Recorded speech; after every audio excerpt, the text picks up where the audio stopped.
cultura guaraní y también docente de esta casa de estudios. Bienvenidos a doctora Dígala. Maestro Balcide, voy a dejar a Aida, voy a dejar a Jorge, voy a dejar a Nilda, que tiene 20 por PM. Estamos muy contentos de poder empezar este desafío, esta aventura, que en este caso no es la primera ya en materia tecnológica, en materia informática virtual. Tuvimos la oportunidad ya en el 2007 de crear Wikipedia guaraní, luego con el profesor Alcides Torres de la Facultad Politécnica, lo que hoy día es el navegador Mozilla Firefox, Aguaratatá, totalmente guaraní, un trabajo de 3 años con voluntariado de por medio, un trabajo que en este momento se está desarrollando.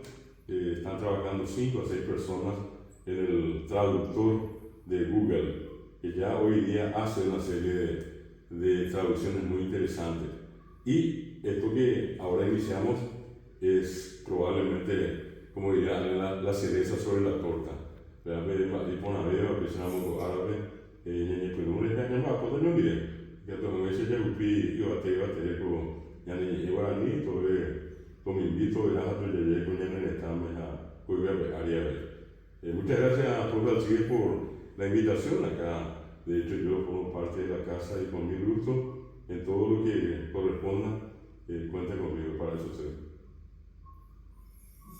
Muy bien, perfecto. Muchas gracias, doctor David. Entonces vamos a pasar la palabra al director académico, quien está liderando este trabajo, que nos cuente un poquito cómo se inició, cuál fue el protocolo para justamente formar el equipo de trabajo y sobre todo, como estaba diciendo hace rato, que va a venir a unir esta gran familia de la FENOL, ¿verdad? Donde tiene varias sedes en el interior y que cuando me tocó hablar con la gente referente del interior, se prendió pero rapidísimo, ¿verdad? Entonces hoy estamos diciendo de que todavía no tengo los informes, pero se están conectando ya desde varios lugares del país. Así también el profesor David tenía una novedad que después seguramente nos va a contar la gente que está fuera del país, pero sobre todo contarle un poquito acá a la gente, director Jorge, para que nos cuente cómo fue que nació este trabajo acá dentro de la FEMA. Sí, muchas gracias, profesor Alcides. Realmente cuando el profesor Alcides me dijo, yo estoy trabajando con Mozilla muy fuerte este tema del guaraní, y ¿qué pensaba si elaboramos un proyecto que ayude a que toda la comunidad de la FENOL pueda participar de un proyecto en donde puedan donar su voz? Y entonces inmediatamente nos sentamos a elaborar el proyecto con el profesor, ¿verdad? Solicitamos la autorización aquí a la carrera de despacho del decanato, que también es justamente un bastión en el tema de guaraní, y se prendió también enseguida, nos aprobó el proyecto y ya se iniciaron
no específico.